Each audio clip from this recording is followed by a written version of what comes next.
কোনো এক কনসার্টে বিদায় জানিয়ে হারিয়ে যাবে আমাদের সাত রাজা।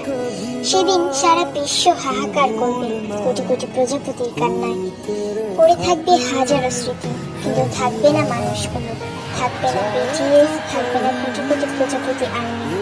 সবাই ব্যস্ত হয়ে থাকবে নিজের জীবনে, আর কেউ বলবে না বিটিএস এর 7 জন আমার জামাই। পাগল মেয়েটাও একদিন শান্ত হয়ে যাবে। হবে না আর হেটার্সদের সাথে ঝগড়া, হবে না আর্মি গ্রুপে রাতভর গল্প। কখনো ভুলবো না সাত রাজাকে, কখনো ভুলবো না প্রযুক্ত জয়কে। সারা জীবন ভালোবাসবো মনের গভীরে, ভালোবাসি আর্মি।